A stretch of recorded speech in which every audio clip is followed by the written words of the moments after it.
लोग सब तो हम लोगों का जो RX वाला पार्ट है, मतलब OH माइनस वाला पार्ट है, वो OH माइनस वाला पार्ट पुअर लिविंग ग्रुप है, नहीं हटेगा। RO माइनस भी बहुत पुअर लिविंग ग्रुप है, नहीं हटेगा। तो अगर ये दोनों हटेगा ही नहीं तो हम लोगों का प्रोडक्ट क्या बनेगा? प्रोडक्ट भी नहीं बनने वाला। पहले लिविंग ग्रुप हटे तब तो हम लोग प्रोडक्ट बना सकते हैं।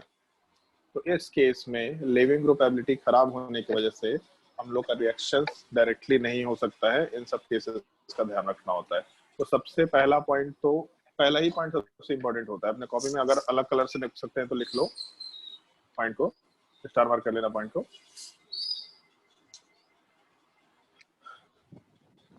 RO minus and OH minus are very poor living group.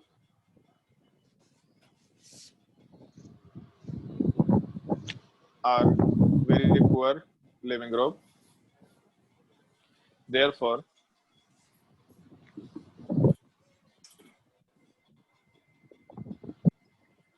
they don't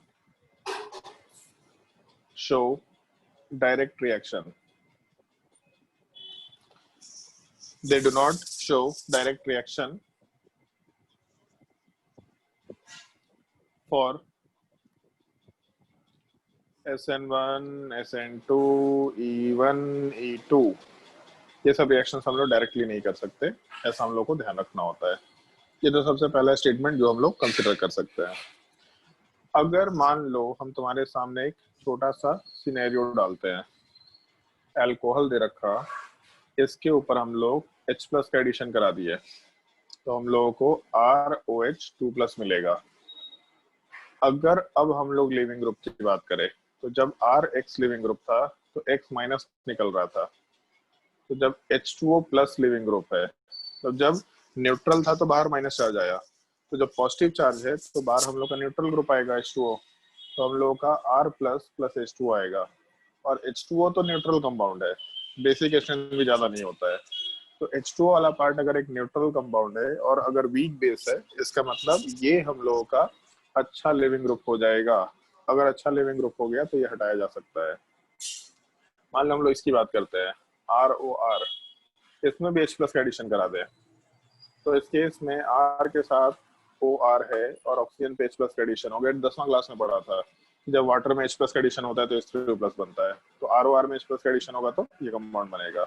अब अगर यहाँ से इसको हटाते हैं तो R+ ROH बनेगा। वापस से न्यूट्रल लिविंग ग्रुप है। Neutral leaving group, weak base, अच्छा लिविंग ग्रुप बोल सकते हैं। तो ये भी अच्छा, ऊपर वाला भी अच्छा, मतलब अच्छा है तो आराम से हट करके रिएक्शन में प्रोडक्ट बनाने की कोशिश करेगा। तो अल्कोहल अगर लेके चलते तो वहां से H2 वाले पार्ट का फॉर्मेशन कराने के लिए एसिडिफिकेशन करा के हम लोग फर्दर रिएक्शन करा सकते थे। अगर ईथर लेके चलते तो H+ का एडिशन कराने के बाद फिर हम लोग आराम से उससे अच्छा लिविंग ग्रुप बना सकते थे। तो डायरेक्ट रिएक्शन OH- को हटाने के लिए, RO- को हटाने के लिए पॉसिबल तो नहीं है, लेकिन अगर हम लोग किसी तरीके से इस OH को अच्छे लिविंग ग्रुप में कन्वर्ट कर दिए तब उस केस में उसको हटा सकते हैं। जैसे तुम लोगों को एक लिविंग ग्रुप का नाम बताया था, पता नहीं याद है कि नहीं, OTS, सोसाइलेट। बोला था सुपर लिविंग ग्रुप, बहुत अच्छा लिविंग, सुपर तो नहीं होता but very good leaving group में से एक होता है सोसाइलेट वाला पार्ट। तो अगर ROTS वाला पार्ट है तो इसको ऐसा कर सकते हैं हम लोग, जैसे अल्कोहल है और हम लोग यहाँ से जाना है OTS में, तो ऑक्सीजन तक का पार्ट तो ठीक है। H को अगर हम लोग TS से रिप्लेस कर दे, कैसे करेंगे हम लोग बात करेंगे आगे, बट अभी H को अगर TS से रिप्लेस कर दे तो OTS अच्छा लिविंग ग्रुप बन जाएगा। अगर अच्छा लिविंग ग्रुप बन गया तो यहाँ पे फर्दर रिएक्शन करा सकते हैं, क्योंकि OTS- अच्छा लिविंग ग्रुप है हम लोगों का। तो हम लोगों के अगर अल्कोहल वाले पार्ट को हम लोग किसी अच्छे लिविंग ग्रुप में कन्वर्ट कर दिए तब फिर हम लोग रिएक्शंस करा सकते हैं। मतलब डायरेक्ट रिएक्शन अल्कोहल पे फिजिबल नहीं है या पॉसिबल नहीं है, लेकिन इनडायरेक्ट रिएक्शन वाला पार्ट पॉसिबल है। इनडायरेक्ट रिएक्शन पॉसिबल होने का मतलब हम लोग अल्कोहल वाले पार्ट को आराम से किसी दूसरे कंपाउंड में कन्वर्ट करके या फिर किसी तरीके से हम लोग उसको अच्छे लिविंग ग्रुप में कन्वर्ट करने की कोशिश करके उस पर रिएक्शन करा सकते हैं। और इन सब चीजों से रिलेटेड हम लोग का 4 सिनेरियो है जो हम लोग को कंसिडर करना होता है। सेकंड पॉइंट बस इससे नॉर्मल पॉइंट के जैसा नोट कर लो। If the OH group is converted if the OH group is converted into good living groups, then it can undergo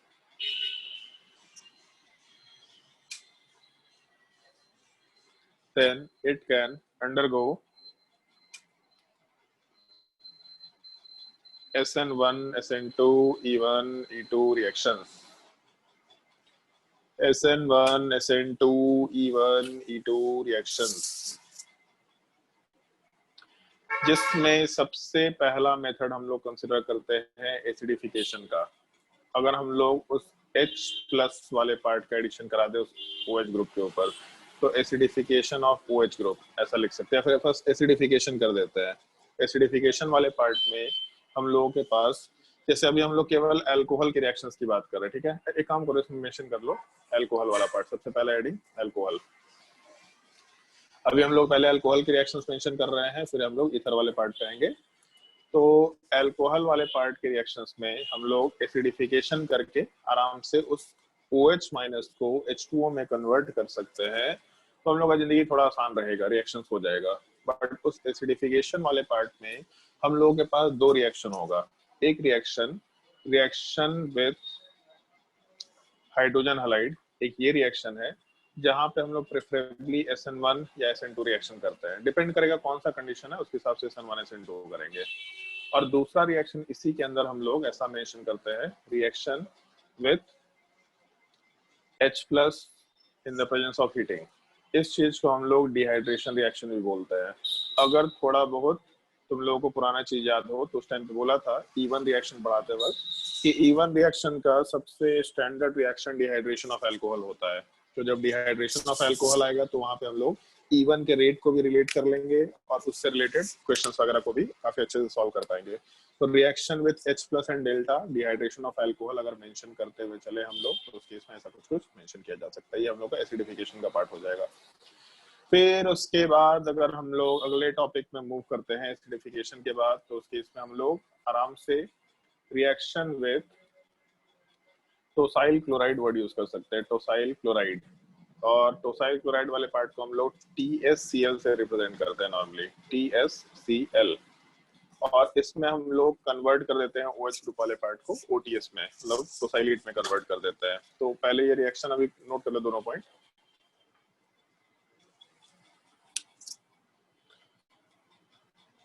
तीसरा रिएक्शन ऑलमोस्ट सेम टाइप का है, जैसे टोसाइल क्लोराइड वाला पार्ट है उसी टाइप से हम लोग एसिटाइलेशन, या कहीं पे इसी चीज को असाइलेशन भी बोला जाता है। एसिटाइलेशन बोलो, असाइलेशन बोलो, कोई दिक्कत नहीं है। एग्जैक्टली सिमिलर टाइप का सिनेरियो मेंशन करते हुए चल सकते हैं हम लोग, ऐसा बोला जा सकता है। तो एसिटाइलेशन या असाइलेशन हम लोग वर्ड मेंशन करते हुए काम करेंगे। ये हम लोग का तीसरे टाइप का रिएक्शन होगा जो हम लोग को कंसिडर करना है। उसके अलावा हम लोग एक चौथा पार्ट मेंशन करेंगे, रिएक्शन विद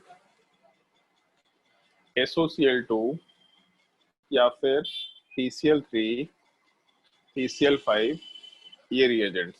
और एक काफी इंपॉर्टेंट पार्ट है जो हम लोग सब्स्टिट्यूशन में मेंशन कर रहे थे कि SN1 रिएक्शन होता है, SN2 रिएक्शन होता है और एक SNI रिएक्शन होता है। तो SNI यहीं पे डिस्कस करेंगे, इसलिए इसको हम सबसे लास्ट में रखे हुए हैं। SNI वाले पार्ट के डिस्कशन के बाद फिर हम लोग ये कुछ E1CB ये सब रिएजेंट वाला पार्ट आराम से मेंशन करना शुरू करेंगे। हॉफमैन एलिमिनेशन प्रोडक्ट क्या होता है इस चीज का डिस्कशन करना शुरू करेंगे। ये चार रिएक्शंस को हम लोग एक एक करके डिस्कस करेंगे। आज तुम्हारे पास 45 मिनट का टाइम है क्लास के लिए, तो हम लोग ठीक है, पहला रिएक्शन हम यहीं से शुरू करते हैं, एसिडिफिकेशन वाले पार्ट से ही शुरू करेंगे आराम से। रिएक्शन ऑफ हाइड्रोजन हैलाइड हम आज डिस्कस करेंगे, और अगर डिहाइड्रेशन ऑफ अल्कोहल का फुर्सत मिला तो वो भी डिस्कस करेंगे आराम से प्रोडक्ट के फॉर्मेशन के लिए। नोट कर लो पहले इन सारी चीजों का। यही चार रिएक्शंस अल्कोहल की रिएक्शंस हैं इन जनरल, जो हम लोगों को पहले राउंड में देखना है। फिर उसके अलावा जैसे एस्टरिफिकेशन रिएक्शन है, तो एस्टरिफिकेशन रिएक्शन को अल्कोहल का रिएक्शन बोल तो सकते हैं, लेकिन अल्कोहल के अलावा उसको कार्बोक्सिलिक एसिड का रिएक्शन भी बोला जाता है, तो इसीलिए उसको हम लोग कार्बोक्सिलिक एसिड में डिस्कस करते हैं। उस चीज को यहाँ पे डिस्कस नहीं करते हैं, इस चीज का थोड़ा ध्यान रखना। तो वो रिएक्शन वाले पार्ट को हम लोग कार्बोक्सिलिक एसिड एंड डेरिवेटिव में जब डिस्कशन कर रहे हैं तो वहाँ पे एस्टरिफिकेशन रिएक्शन अलग से एक टॉपिक के फॉर्म में चलेगा, आराम से डिस्कशन करते चले जाएंगे। सबसे पहला हेडिंग डाल देना इसमें अपने कॉपी में, reaction with hydrogen halide. Although ये सवाल बहुत मतलब ये टॉपिक बहुत इंपॉर्टेंट नहीं रह जाता है, क्योंकि SN1 SN2 में हम लोगों का जो अल्काइल हैलाइड वाला पार्ट है उसी का रिएक्शन सॉल्वोलिसिस रिएक्शन SN1 का सबसे स्टैंडर्ड रिएक्शन होता है, क्योंकि हम लोग नाम ही सॉल्वोलिसिस को SN1 से एसोसिएट कर देते हैं। तो इस केस में हम लोग का SN1 का मेन रिएक्शन तो वही था, बट यहाँ पे भी हम लोग रिएक्शन कंसिडर कर सकते हैं। इस रिएक्शन वाले पार्ट में जैसे एक तो ये पार्ट, अगर हम लोग अल्कोहल का रिएक्शन HX के साथ कराएंगे तो हम लोग को प्रोडक्ट वाले पार्ट में आराम से RX मिल जाएगा और साथ ही साथ H2O मिल जाएगा। मतलब H वाला पार्ट ऑक्सीजन पे ऐड हुआ H2O बनाएगा और X वाला पार्ट हैलोजन पे ऐड होकर के आराम से प्रोडक्ट बना सकता है। रिएक्शन SN1 हो सकता है, SN2 हो सकता है, इसमें कोई दिक्कत नहीं है, दोनों ही पॉसिबिलिटीज एग्जिस्ट करती है। नोट कर लो इस चीज को।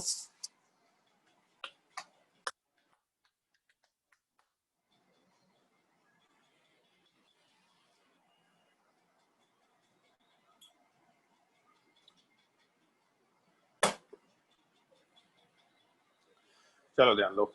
एक तो पहले हम लोग जैसे मैकेनिज्म की बात करते हैं थोड़ा बहुत, कि मैकेनिज्म के हिसाब से हम लोग क्या लिख सकते हैं। तो सबसे पहला पार्ट ये, अल्कोहल का रिएक्शन अगर HX के साथ कराएंगे तो इस स्टेप्स का ध्यान रखना थोड़ा। है तो एसिड बेस रिएक्शन, सीधा HX को H प्लस और X माइनस में डिसोसिएट कर सकते हैं और ऑक्सीजन को इस पे ऐड कर सकते हैं, बट हम लोग इस तरीके से काम नहीं करेंगे। अब थोड़ा हम लोग चेंजेस कर रहे हैं इसमें, वेरिएशंस वाले पार्ट को पुटअप कर रहे हैं।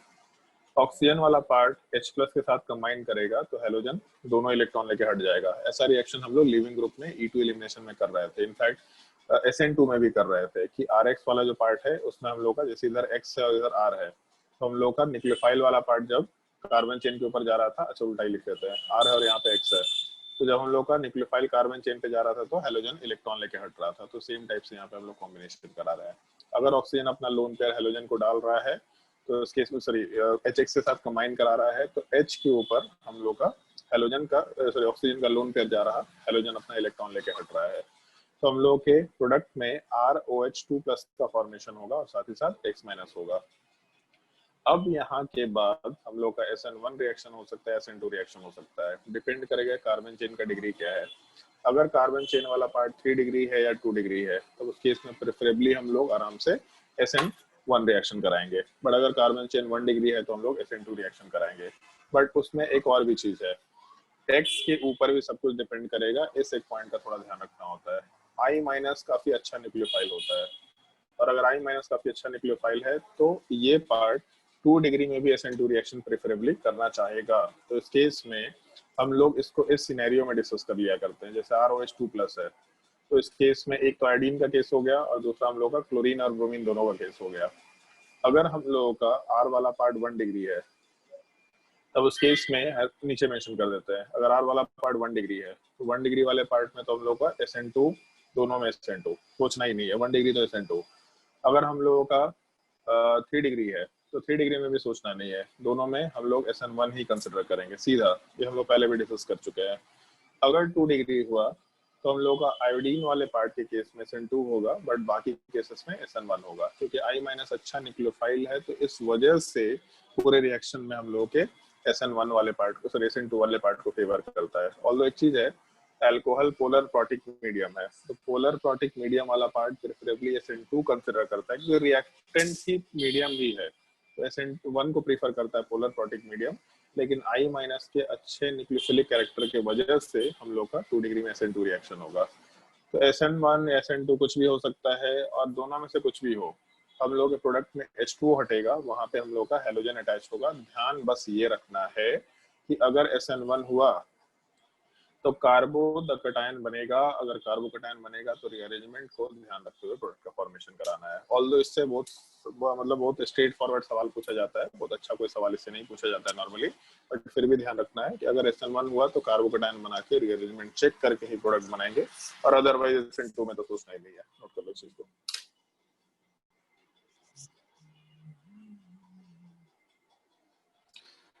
हमको मेरा वीडियो क्यों नहीं दिखाई दे रहा, क्या तकलीफ है?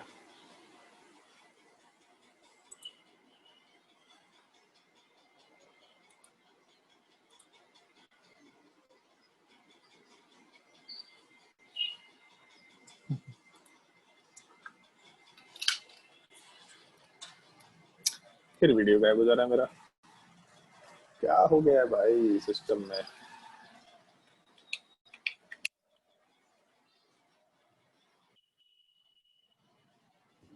आपका बैकग्राउंड भी बदल गया सर। बैकग्राउंड तो हम बदल के चेक किए कि ऐसा कुछ हो रहा है क्या। विंडोज में अपडेट आया है 1 वीक पहले, उस अपडेट की वजह से पता नहीं क्या खुराफाती हो गया है। मेरा माउस काम नहीं करता है कभी कभी।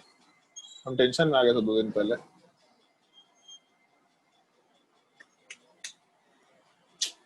चलो छोड़ो, नोट करो तुम लोग।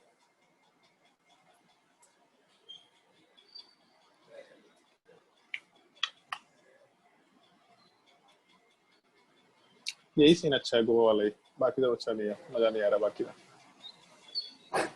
तो अच्छा बैकग्राउंड रखना पड़ेगा ताकि मजा आए।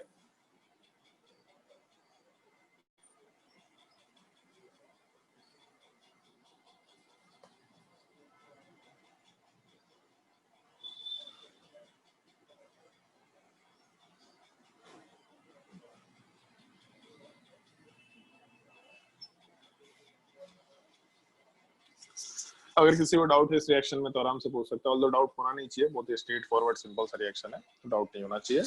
बट कुछ पॉइंट्स हैं जिसको हम लोग इसमें स्पेसिफिकली ध्यान रखते हैं, काफी इंपॉर्टेंट पॉइंट भी रहेगा।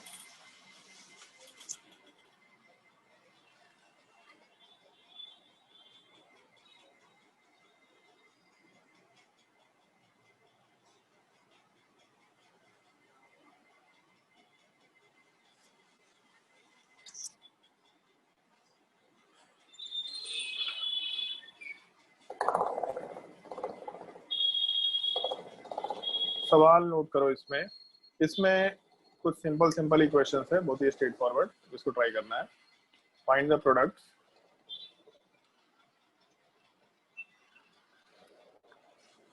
और फाइंड द प्रोडक्ट में सबसे पहला प्रोडक्ट हम लोग ये बना के चल सकते हैं। मान लो यहाँ पे OH ग्रुप रहा और इसका रिएक्शन हम लोग करा रहे हैं HCl के साथ या HBr के साथ। तब क्या प्रोडक्ट बनेगा खुद से सोच के देखते जाओ, बड़ा ही सिंपल सा केस है।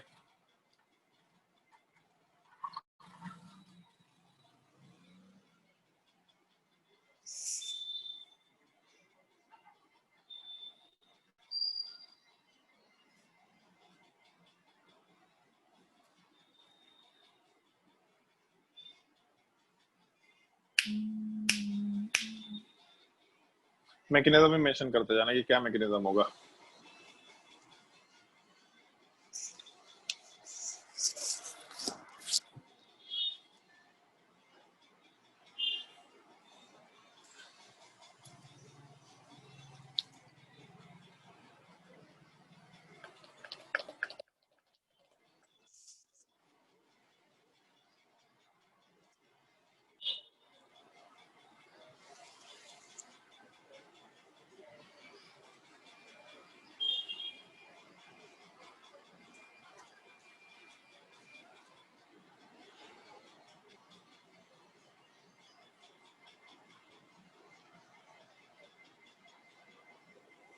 ट्राई करके देखो चारों क्वेश्चंस। इसमें हम लोग ज्यादा क्वेश्चन डिस्कस नहीं कर सकते, इसमें ज्यादा कुछ होता भी नहीं है डिस्कस करने लायक। मेनली डिहाइड्रेशन ऑफ अल्कोहल में हम लोग का डिस्कशन चलेगा। हाँ, हम लोग जब ईथर का रिएक्शन डिस्कस करेंगे तो उस केस में ऐसा SN1 SN2 पे काफी रिएक्शंस आएंगे।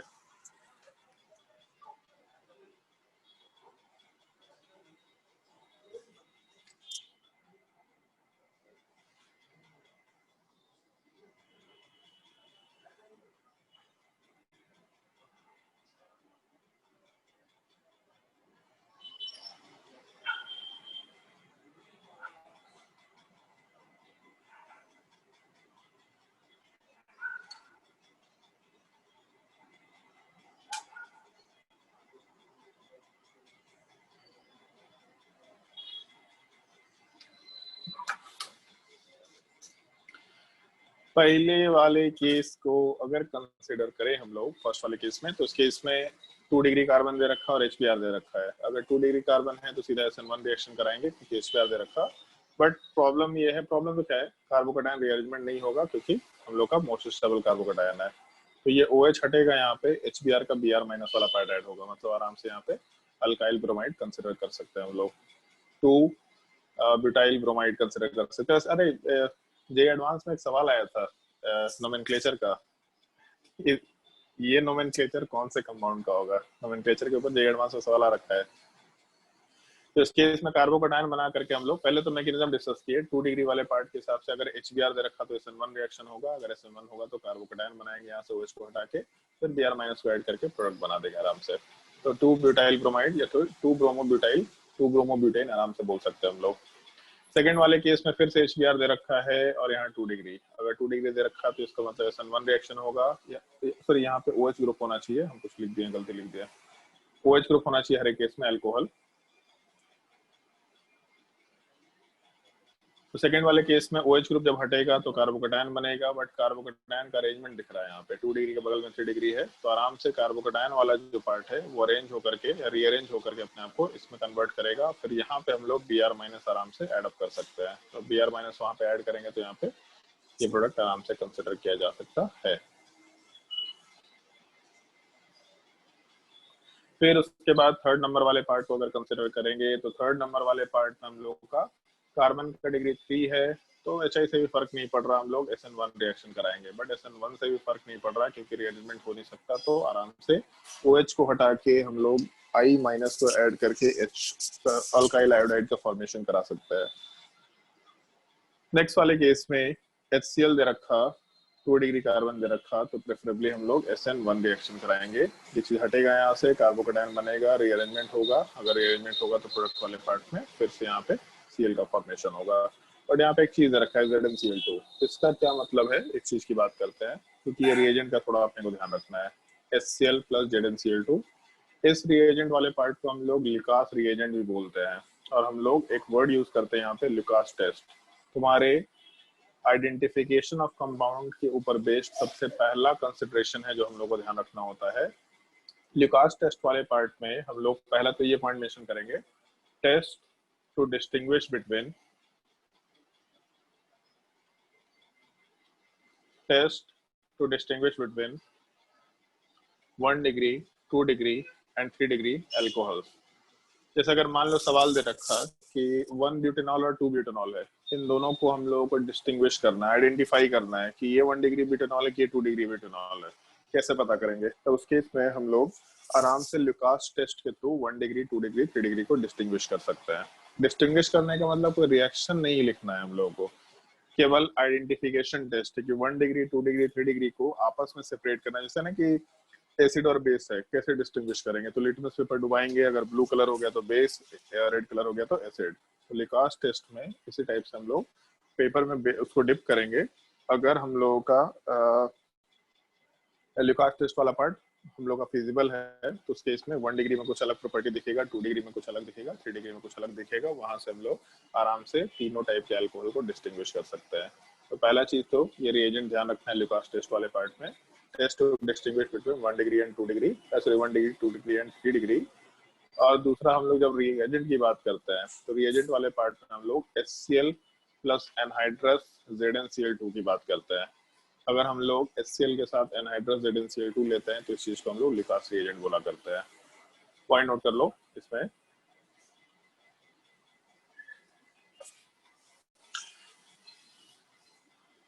अगर हम लोग रिएक्शन को कंसिडर करें, अल्कोहल का रिएक्शन HCl के साथ कराते हुए हम लोग ZnCl2 के प्रेजेंस में करा रहे हैं, उसमें भी एनहाइड्रस ZnCl2, एनहाइड्रस का मतलब हम लोग पानी के बिना रिएक्शन करा रहे हैं।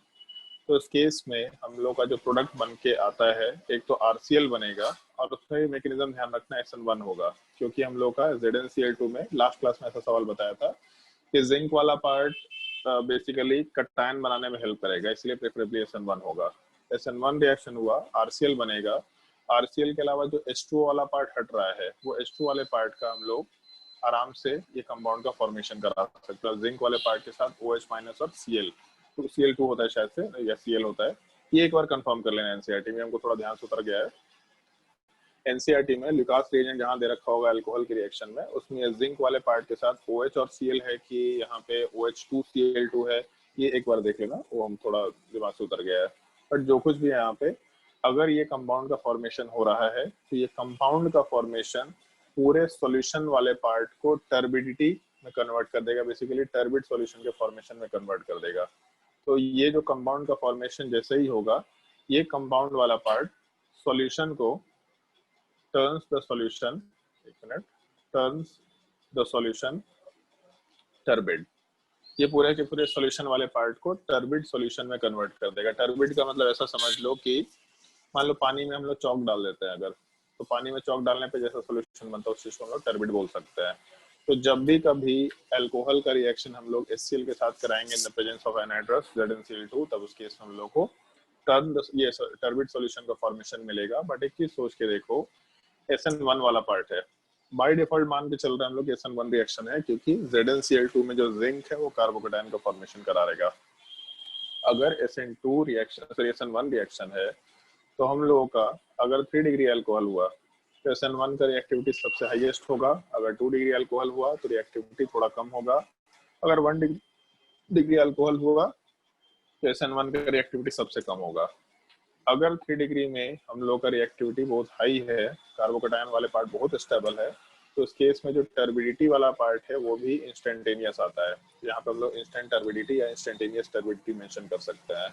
अगर 2 डिग्री अल्कोहल वाला पार्ट दे रखा तो उस केस में हम लोग नॉर्मली टर्बिडिटी तो मेंशन करते हैं, बट टर्बिडिटी आफ्टर हम लोग 5 to 10 मिनट्स कंसिडर करते हैं, मतलब टर्बिडिटी 5 से 10 मिनट के बीच में आएगा।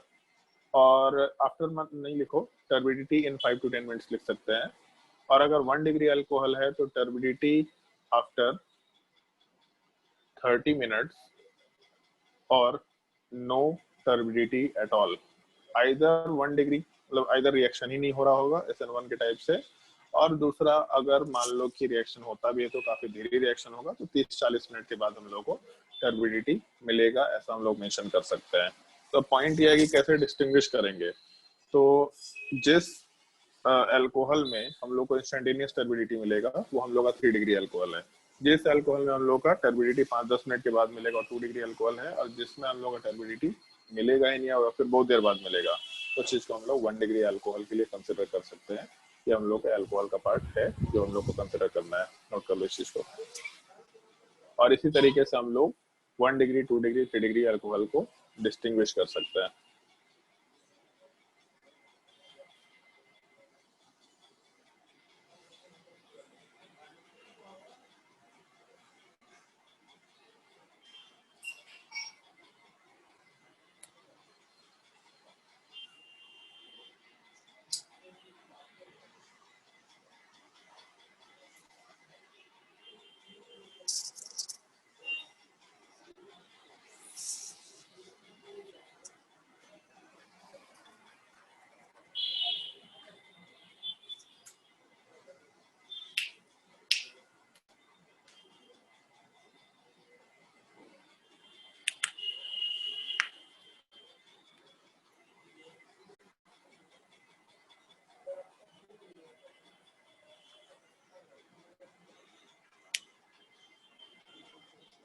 और वैसे एक चीज का ध्यान रखना, जो भी हम लोग 1 डिग्री 2 डिग्री 3 डिग्री अल्कोहल वगैरह सब की बात करते हैं, ये चीज हम लोग तब बोलते हैं जब एक general carbon chain alkyne alkyne वगैरह टाइप से कुछ नहीं है। लेकिन अगर मान लो इस तरह का कंपाउंड रहा कि अगर हम लोग का बेंजाइलिक अल्कोहल है, बेंजाइलिक मतलब बेंजीन से अटैच कार्बन के ऊपर अल्कोहल, तो है तो ये भी 1 डिग्री अल्कोहल, लेकिन यहाँ रेजोनेंस इफेक्ट है तो कार्बोकेटायन बहुत स्टेबल है, तो ये सब कंपाउंड भी इंस्टेंटेनियस टर्बिडिटी देंगे।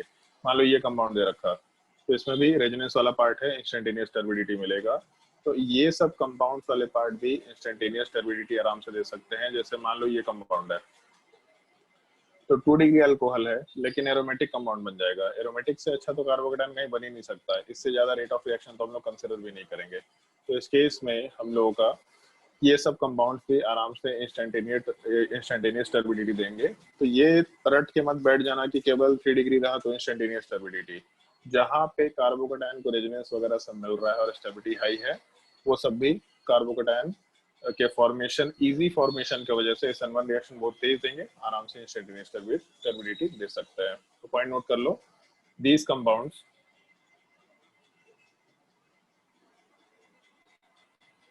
also gives instantaneous turbidity.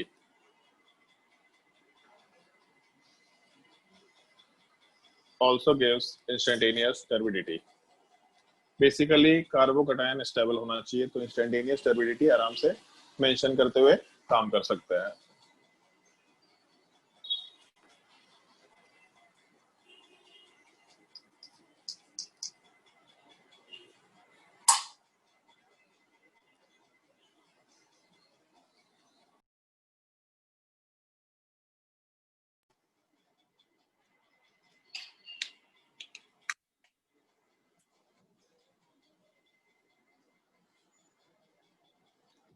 और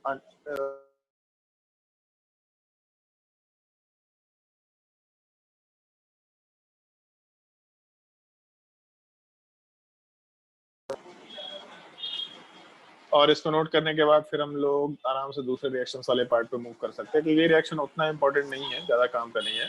लेकिन जो दूसरा रिएक्शन वाला पार्ट है इसको तो इम्पोर्टेंट मान के चलो। डिहाइड्रेशन ऑफ अल्कोहल काफी इंपॉर्टेंट रिएक्शन है। SN1 का सॉरी E1 रिएक्शन का सबसे इंपॉर्टेंट रिएक्शन में से एक है, तो इसको तो याद रखना ही रखना होगा। डिहाइड्रेशन ऑफ अल्कोहल वाला पार्ट हम लोग रिएक्शन के थ्रू ही काम कर सकते हैं। जैसे अगर मान लो कि ये कंपाउंड दे रखा, इसका रिएक्शन अगर हम लोग H+ के साथ कराते हैं in the presence of heating, मतलब रिएजेंट वाले पार्ट में हम लोग अभी नोट मत करना कुछ भी, H+ के साथ कराते हैं in the presence of heating, तो उस केस में आराम से हम लोग का H2O रिमूव होगा। तो एक कार्बन से H रिमूव होगा, एक से OH। तो जैसे डिहाइड्रोहेलोजिनेशन था, एक कार्बन से H, एक से हेलोजन, तो यहाँ से ओवरऑल H2O रिमूव हो रहा है। तो इस चीज को हम लोग डिहाइड्रेशन ऑफ अल्कोहल बोल सकते हैं। अगर हम लोग डिहाइड्रेशन कैरी आउट करते हैं, तो डिहाइड्रेशन कैरी आउट करने पे ऐसा नहीं है कि एलिमिनेशन में केवल E1 एलिमिनेशन होगा, बनेगा तो अल्कीन, उसमें कोई दिक्कत नहीं है। लेकिन हम लोग दो पॉसिबल मैकेनिज्म की बात कर सकते हैं।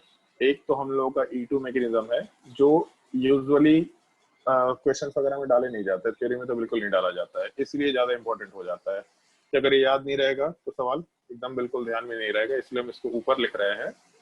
अगर हम लोगों को E2 रिएक्शन के थ्रू डिहाइड्रेशन कराना है, तो रिएजेंट्स वाले पार्ट में हम लोग जो नॉन मेटेलिक ऑक्साइड्स है उन सबको ले सकते हैं। नॉन मेटेलिक ऑक्साइड में भी N2O5, N2O3, P4O10, P2O5, P4O10, जितने भी डिहाइड्रेटिंग एजेंट है, ये सारे के सारे पार्ट डिहाइड्रेटिंग एजेंट में से एक है। P4O10 हो गया तो उसके इसमें POCl3 ले सकते हैं, Al2O3 ले सकते हैं, थोरियम ऑक्साइड वाला पार्ट ले सकते हैं। जितने भी डिहाइड्रेटिंग एजेंट्स वाले पार्ट, ये सारे के सारे डिहाइड्रेटिंग एजेंट, इन सबको हम लोग आराम से E2 एलिमिनेशन करने के लिए डिहाइड्रेशन में यूज कर सकते हैं। बट ये सब E2 एलिमिनेशन कैरी आउट करेगा। अगर हम लोग को E1 एलिमिनेशन कराना है, तो E1 एलिमिनेशन कराने के लिए हम लोगों के पास bulkier base sorry bulkier acid होना चाहिए। बल्कियर एसिड का मतलब हम लोगों के पास H2SO4 हो सकता है, एक पॉसिबिलिटी, या F3PO4 हो सकता है, दूसरी पॉसिबिलिटी, HClO4 हो सकता है, तीसरी पॉसिबिलिटी। बड़े बड़े एसिड्स होने चाहिए। तो रिएजेंट्स में इन सब के अलावा हीटिंग को यूज करेंगे, नीचे भी रिएजेंट्स में बल्कियर एसिड के अलावा हम लोग हीटिंग यूज करेंगे। बल्कियर एसिड ही की यूज करेंगे, उसके पीछे एक लॉजिक है जो ऊपर वाले रिएक्शन से एसोसिएटेड है। जैसे अगर मान लो कि हम लोग HX की बात करते हैं, HCl की बात करते हैं, तो ये बल्कियर एसिड नहीं है, छोटा एसिड है। अगर हम लोग HCl यूज करेंगे तो HCl एलिमिनेशन थोड़े ना करा रहा हो, तो सब्स्टिट्यूशन करा दे रहा है। तो इसीलिए हम लोग बड़े एसिड्स के कोई को यूज करते हैं, क्योंकि बड़े बड़े ये सॉरी एसिड्स वाले पार्ट में हम लोग का जो न्यूक्लियोफिलिक कैरेक्टर वो काफी कम होता है, काफी पुअर होता है। छोटे एसिड्स वाले पार्ट न्यूक्लियोफाइल अच्छे हो जाते हैं। तो बड़े एसिड्स अच्छे न्यूक्लियोफाइल तो नहीं हो सकते हैं, तो इसलिए न्यूक्लियोफिलिक सब्स्टिट्यूशन रिएक्शन को प्रेफर नहीं करते हैं। लेकिन वो फिर एलिमिनेशन को प्रेफर कर लेते हैं, क्योंकि हीटिंग वाला पार्ट दे रखा है। तो इसलिए हम लोग बल्कियर एसिड्स यूज करते हैं। इस पॉइंट को हम लोग आगे मेंशन करेंगे, जब प्रॉपर्ली मैकेनिज्म को मेंशन करेंगे तब। लेकिन ये पार्ट ज्यादा इंपॉर्टेंट है, इसमें सीधा E2 एलिमिनेशन। अब E2 एलिमिनेशन में डिहाइड्रेशन में एक से हाइड्रोजन हटाओ, एक से OH हटाओ, ऐसा मेंशन करते हुए काम करना है। प्रोडक्ट बनाने का काम बड़ा सिंपल सा होगा, नोट कर लो इस चीज को।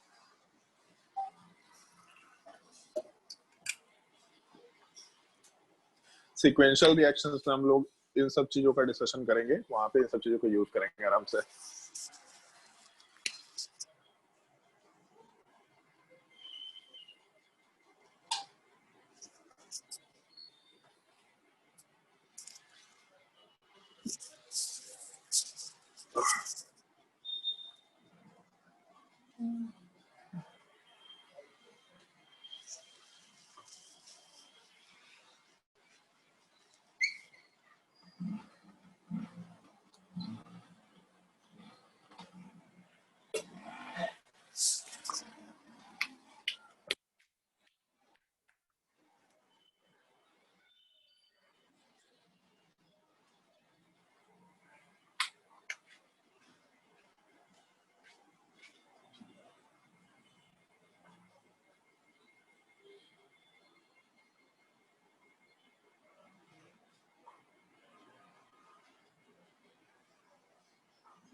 अगर नोट कर लिया हो तो फिर हम लोग अपने मैकेनिज्म वाले पार्ट पे आएंगे, जो कि E1 के थ्रू हम लोग को फॉलो करना है।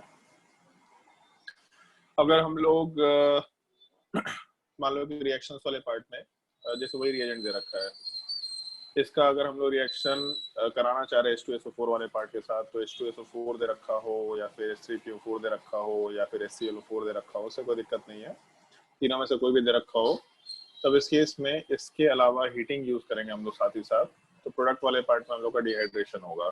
ये चीज आराम से बोल सकते हैं। अगर मैकेनिज्म की बात करें तो सबसे पहला पार्ट मैकेनिज्म में हम लोग को ये कंसिडर करना होता है, जैसे मान लो H2SO4 है, तो फिर से सेम चीज H2SO4 वाले पार्ट में जैसे ऊपर HX में किया था, सेम काम अल्कोहल वाले पार्ट का लोन पेयर H प्लस के साथ कंबाइन करेगा, तो यहाँ से हम लोग HSO4 माइनस को हटाएंगे, तो हम लोगों के सबसे पहले स्टेप में OH2 प्लस का फॉर्मेशन होता है और इसके अलावा फिर हम लोग HSO4 माइनस यूज कर रहे हैं। तो हम लोग रिएक्शन में एक तो अल्कोहल है तो पोलर प्रोटिक मीडियम, और एसिडिक मीडियम में बल्कियर बेस है, तो वैसे वो सब्स्टिट्यूशन को प्रेफर नहीं कर रहा है, ये अच्छा न्यूक्लियोफाइल है ही नहीं, तो सब्स्टिट्यूशन को प्रेफर नहीं करेगा, और दूसरा हीटिंग भी दे रखा है, तो हीटिंग वाला पार्ट भी हम लोग के सब्स्टिट्यूशन को ज्यादा प्रेफर नहीं करेगा। बट नॉर्मली जब हम लोग डिहाइड्रेशन ऑफ अल्कोहल करते हैं तो हीटिंग को थोड़ा बाद में अप्लाई करते हैं, शुरू में नहीं करते हैं, बट ठीक है, उससे कोई दिक्कत नहीं है। तो इस केस में हम लोगों का यहाँ से H2O हटेगा, और H2O हटने के बाद हम लोग के कार्बोकैटायन का फॉर्मेशन होगा, ये आराम से लिख सकते हैं हम लोग। कार्बोकैटायन का जब फॉर्मेशन हुआ तो इस स्टेप में फिर हम लोग आराम से हाइड्रोजन एलिमिनेशन कैरी आउट करेंगे। हाइड्रोजन एलिमिनेशन को कैरी आउट करने के लिए जो हम लोग का HSO4 माइनस बना था, उसी का ऑक्सीजन माइनस वाला पार्ट यहाँ के हाइड्रोजन के साथ कंबाइन करके इसको यहाँ से हटाएगा। तो जो हम लोग का HSO4 माइनस है वो है भी वीक बेस, तो न्यूक्लियोफाइल के जैसा तो बिहेव नहीं कर सकता, लेकिन H प्लस को हटाने के लिए अपना काम कर जा रहा है। तो H प्लस को जब हटाए तो यहाँ से हाइड्रोजन एलिमिनेशन होने के बाद डबल बॉन्ड का फॉर्मेशन होगा, ये हम लोग का अल्कीन का फॉर्मेशन बन गया। अगर इसके जगह पे हम लोग X माइनस लेते हैं तो इसी स्टेप में हम लोग का SN1 या SN2 रिएक्शन होकर के सब्स्टिट्यूशन हो जाता है, जो हम लोग को अवॉइड करके चलना है, हम लोग उसको यूज नहीं कर सकते। करना क्या है, तो पॉइंट वही है जो हम लोग E1 एलिमिनेशन में किए थे, हैलोजन हटाते थे, कार्बोकैटायन बनाते थे, फिर उसके बाद प्रोडक्ट में रीअरेंजमेंट चेक करते थे, और फिर हाइड्रोजन एलिमिनेशन करा के प्रोडक्ट का फॉर्मेशन करते थे। प्रोडक्ट तो वैसे ही बनेगा, बस ये है कि मैकेनिज्म थोड़ा डिफरेंट टाइप का, पहले H प्लस एडिशन कराए, फिर कार्बोकैटायन बनाए, फिर H प्लस रिमूवल कराए, ये 3 स्टेप में रिएक्शन हो गया। और इन सब में हम लोग का ये जो दूसरा स्टेप है, यही पार्ट अपना RDS है, जिसमें कार्बोकैटायन का फॉर्मेशन हो रहा है, क्योंकि E1 एलिमिनेशन है, एसिड बेस रिएक्शन तो वैसे ही फास्ट रिएक्शन होता है। बाकी E1 एलिमिनेशन में ये जो 2 स्टेप था उसमें हाइड्रोजन एलिमिनेशन स्लो स्टेप का पार्ट नहीं होता है, normally carbocation formation slow step का पार्ट होता है। नोट करो रिएक्शन मैकेनिज्म को। एक चीज थोड़ा ध्यान रखना, जो भी होमवर्क दे रहे हैं उन सबको ट्राई करते जाना, अगर होमवर्क ट्राई नहीं करेंगे तो 10 दिन के बाद तुम्हारा बत्ती गुल हो जाएगा, तुम लोगों को कुछ नहीं समझ में आएगा कि हम क्या पढ़ा रहे हैं, और हम समझाने भी नहीं जाएंगे। अभी आराम से पढ़ा रहे हैं, क्वेश्चन सॉल्व करते जाओ। अगर अभी क्वेश्चन नहीं सॉल्व किया तो 10 दिन के बाद तुमको कुछ भी नहीं समझ में आएगा, फिर बोर्ड की तैयारी के लिए रटना शुरू कर देना आराम से, फिर क्लास करने की भी जरूरत नहीं है। सर लास्ट वाला स्टेप में नीचे क्या लिखे हैं? Hydrogen elimination, H elimination.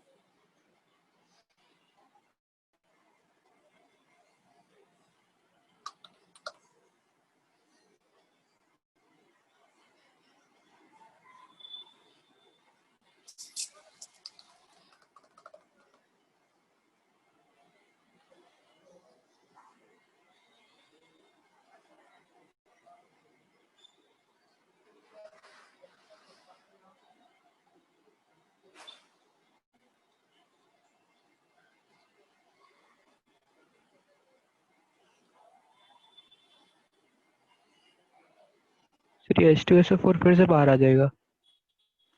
H2SO4 बाहर तो क्या ही आएगा, H2SO4 एक्चुअल में मीडियम में H प्लस और SO4 2 माइनस के फॉर्म में रहता है, बट हम लोग ऐसा लिखते नहीं है यहाँ पे कि H2SO4 बाहर आ जाएगा, ठीक है, वो रहेगा डिसोसिएटेड फॉर्म में ही, उसके लिए कोई दिक्कत नहीं है।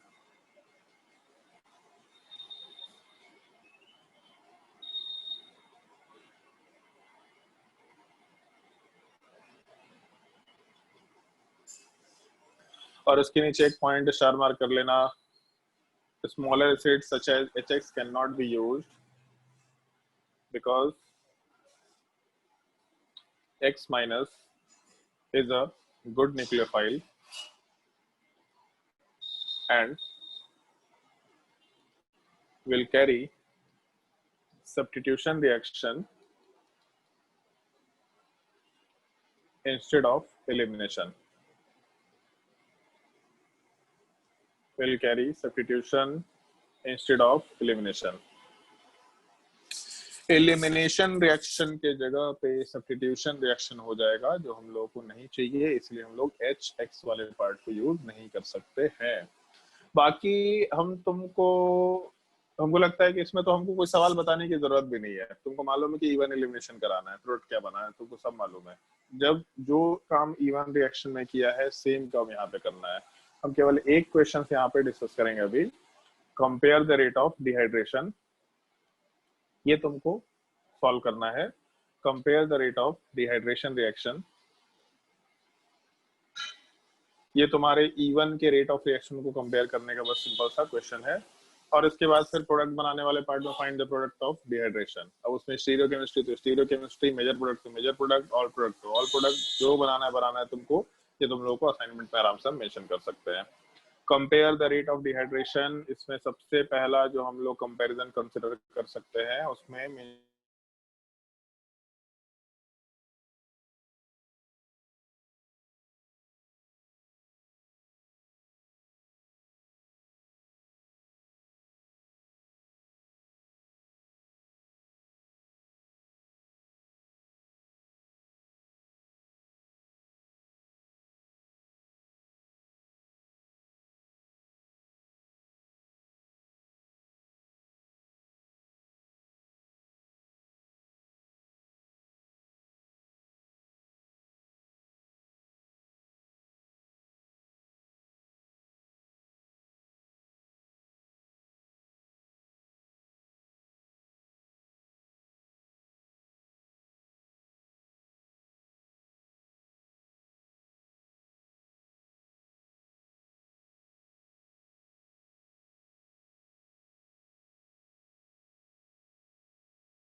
आवाज आ रहा है सबको? हेलो? Yes sir. अरे मेरा फोन ऑफ हो गया यार। चलो ठीक है, तो जैसे क्वेश्चन वाले पार्ट पे आते हैं हम लोग। क्वेश्चन वाले पार्ट में हम लोग compare the rate of dehydration वाला पार्ट मेंशन कर सकते हैं आराम से। इस क्वेश्चन को ट्राई करके देखो तुम लोग। और इसके बाद जो प्रोडक्ट बनाने वाला पार्ट होगा, कि डिहाइड्रेशन वाले पार्ट में हम लोग जो भी प्रोडक्ट को मेंशन करते हैं कि डिहाइड्रेशन ऑफ अल्कोहल वाले पार्ट में क्या प्रोडक्ट बन सकता है, इसको सिंपली इवन रिएक्शन वाले पार्ट से रिलेट करके तुम लोग को प्रोडक्ट का फॉर्मेशन करना होगा। तो क्वेश्चन नोट डाउन करते जाओ। Compare the rate of dehydration alcohol में,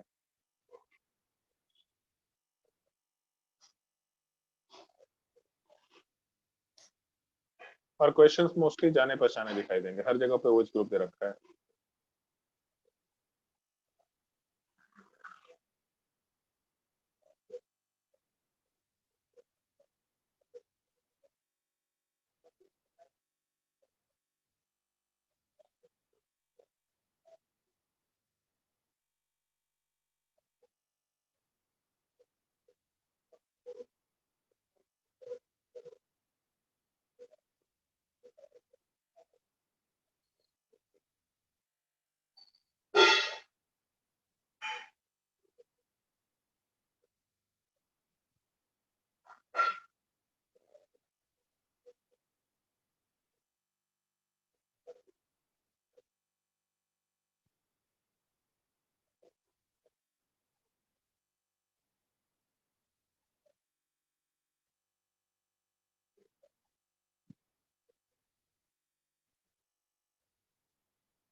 ट्राई करो 4 क्वेश्चन।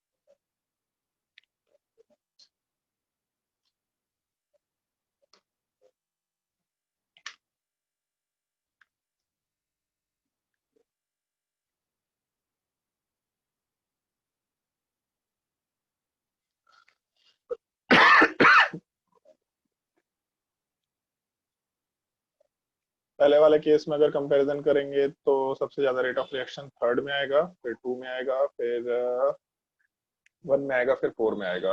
अगर कोई डाउट होगा तो पूछते चले जाना। 3 2 1 4 होना चाहिए ऑर्डर। दूसरे वाले केस में 2 3 1 होगा ऑर्डर अपना।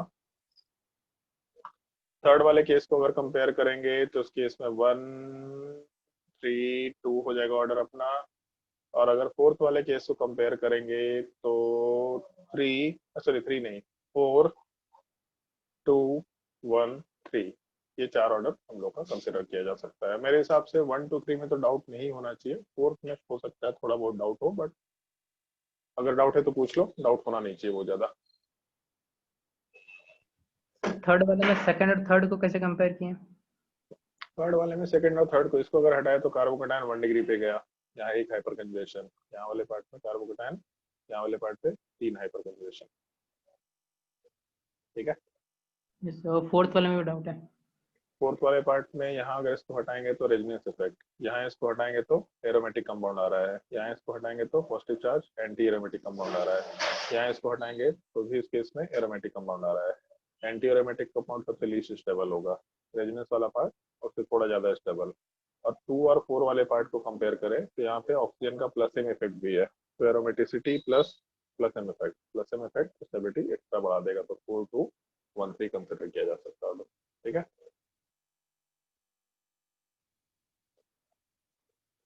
तो मेरे हिसाब से यहाँ तक के पार्ट में किसी को कोई डाउट नहीं रहा होगा, और अगर डाउट नहीं है तो आज हम होमवर्क देना शुरू करेंगे फिर से तुम्हारे बुकलेट से। एक वर्कशीट तो तुम्हारा रहेगा, एक वर्कशीट हम दे भी रखे हैं तो उसके भी क्वेश्चन सॉल्व करने हैं तुम लोगों को, तो ऑलरेडी एक होमवर्क भी है, बट उसके अलावा तुम लोगों को बुकलेट से भी क्वेश्चन सॉल्व करना है। कहाँ गया जी बुकलेट? हाँ, बुकलेट से भी क्वेश्चन सॉल्व करना है। बुकलेट में हम लोगों का, एक मिनट,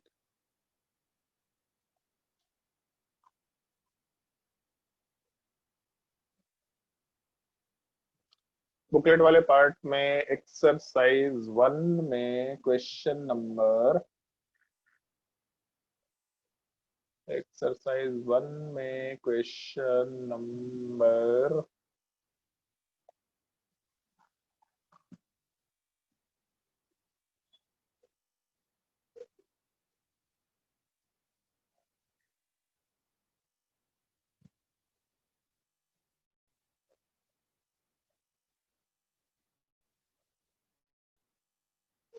क्वेश्चन नंबर 60 ट्राई कर लेना।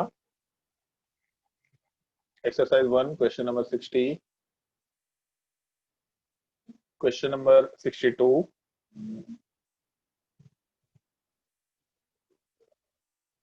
62, 66, अच्छा नहीं 66 अभी, ठीक है, नहीं ट्राई कर लेना, पहले दिमाग लगा के देखना, एसिड बेस रिएक्शन का ही पार्ट है, दिमाग लगा के देखना अच्छे से। 66,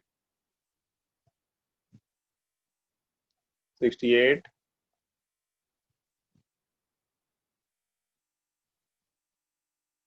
उसके बाद, अच्छा ये तो होमवर्क नहीं दिया, एलिमिनेशन ई1 रिएक्शन, 82, 83, 84, 85,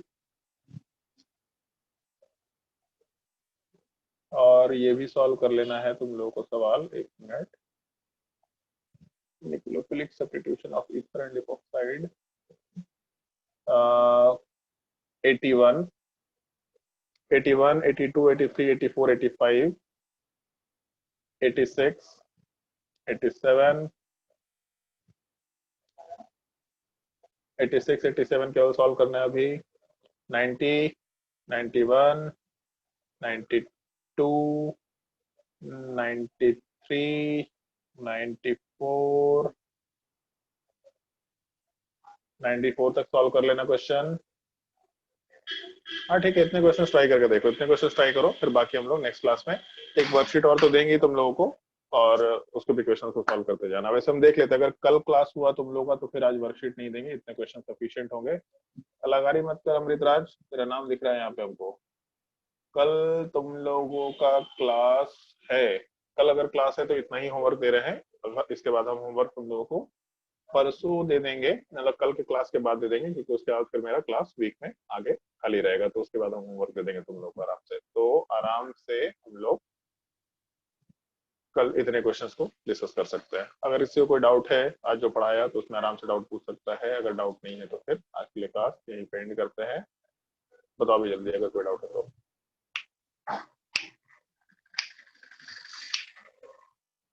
चलो अगर डाउट नहीं है तो फिर क्लास एंड करते हैं, नेक्स्ट क्लास में मिलते हैं। एक बार एडवांस का क्वेश्चन देखना जेई एडवांस में जो क्वेश्चन आ रखा है उन क्वेश्चन को एक बार रीड करके देखना। पेपर अपलोड हो गया है, मतलब नेट पे सर्च करना, जो जेई एडवांस का जो पेपर है उसी में सर्च करना, तो तुमको आईटी दिल्ली के वेबसाइट पे मिल जाएगा, जेई एडवांस की वेबसाइट पे तो पेपर अपलोड हो गया है। एक बार देखना, केमिस्ट्री के क्वेश्चन देखना, फिजिक्स के क्वेश्चन देखना, मजा आएगा देख करके कैसा कैसा क्वेश्चन आ सकता है एडवांस में। ठीक है, चलो नेक्स्ट क्लास में मिलते हैं।